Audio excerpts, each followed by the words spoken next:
So today we're going to talk about how looks can be deceiving.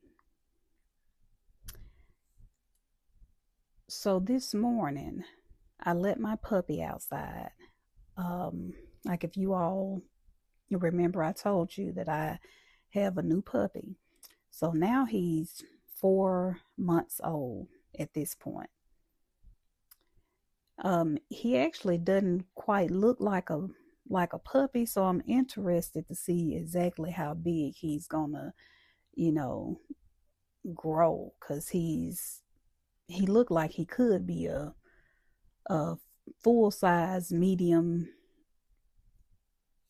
maybe about the size of a beagle at this point, but he's only 4 months old. So I'm actually very interested, like I said, to see exactly how large will he get. But anywho, um, so this morning let him outside. He was outside. He ended up going in the back, and I didn't follow him in the back because especially in the mornings, I just kind of close my gate and I let him kind of run around and all that good stuff. So he went in the bag and he was barking, and he sounded like a big dog. Like he sounded like a full grown male daddy dog that's trying to protect his wife and his kids and his grandchildren and all that. Like he sounded like a full grown male dog that was about to tear something up. So I went back there to see what was he barking at, and he just seen someone in my neighbors that's directly behind me. He seen someone in their backyard. They were doing some work, so he seen them in in the yard behind us, and he was barking like he was about to actually protect something. And he's only 4 months old. So, and he doesn't bark often. So that's why the bark kind of surprised me. Because, I mean, he has barked. He'll bark if he's, playing with his toy and he trying to bite it off or something, and the toy getting him upset. Or he'll bark if he hear, certain noises or whatever, if he's on the outside. But he doesn't bark often. So to hear him barking in this almost ferocious way, it kind of took me by surprise because once again, he's only 4 months old. And what that brought me to mind is looks can be deceiving sometimes. Sometimes I know with me, the shape of my face is round. And people typically, that's the shape of innocence, that's the shape of nice, that's the shape of good, that's the shape of, youthfulness. So that's typically what people, mistaken me for, because I look a lot younger than what I am. So people typically mistaken me for someone a lot younger until they hear me talking, or we're having a conversation, or they kind of watch my mannerisms or whatever, and then they can kind of tell. But just off first glance, most times, not all the time, people mistaken me for someone younger. So looks can be deceiving. So what that brings me to mind of is when looks are deceiving, then you treat something as what you perceived it to be. So if you go to a restaurant and the restaurant may look like a hole in the wall. For those who may not know, a hole in the wall is just kind of a ran down looking place, It's not in the greatest area. And so they call that, like a hole in the wall. So you may mistake it for a hole in the wall.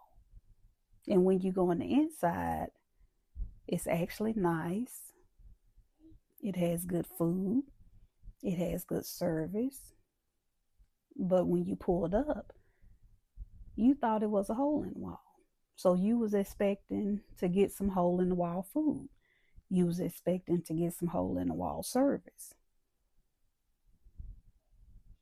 Looks can be deceiving.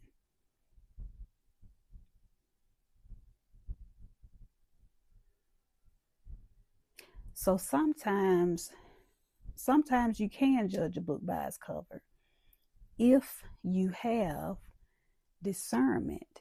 And that's the thing. Usually when we misjudge something, we will mistreat it. But when you misjudge it, then you are coming from a place where your discernment is off. Because if your discernment was not off, you would be able to tell that there's more to it. You would be able to tell, maybe not by first glance, but by some other cue. When your discernment is on, when your discernment is fine-tuned, when your discernment is of God, then you will be able to see or hear or just know the little nuances of something that tells you that there's something more there. But when your discernment is off, you seem to go with what meets the eye, what's on surface level, never looking any deeper. Just because someone said it, then that's what it is. People will tell you anything. Just because they say they do or don't doesn't mean that it's accurate. But when your discernment is on point, you can tell, because you're picking up all of the different cues surrounding it, not just that one little thing. When your discernment is on, you're paying attention to everything, not just pinpoint focused on what they said or how they look or where they went.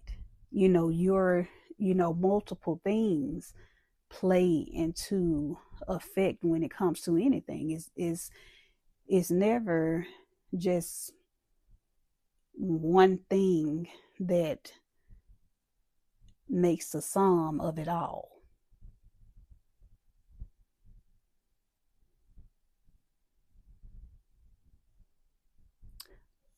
So we have to pay attention to our discernment. Make sure that your spirit is clean. Make sure your spirit is in good standing.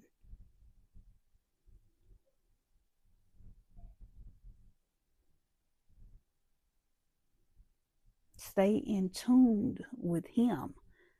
And that's how your discernment is on point. That's how your discernment becomes on point. Because once you're in tune with Him, He imparts in you Holy Spirit. Holy Spirit will guide you and speak to you, speak through you, things of that nature.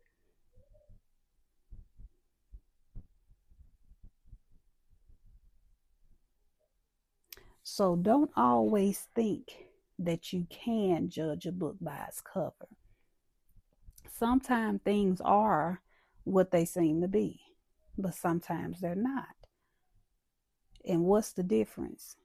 You won't know until you check it with your discernment. You may not have all the facts. Sometimes things that that looks as if it is so may not be so. Sometimes things that looks like it's not so is so. But how will you know? How will you know which way to go? How will you know which direction to choose? How will you know which road will lead you to victory? Your discernment. Tap in with Holy Spirit so that He will lead you. If you're being led by any other spirit other than Holy Spirit, your discernment is not intact. Your discernment is not at play. So tap in and lean into your discernment, because you can't always judge a book by its cover.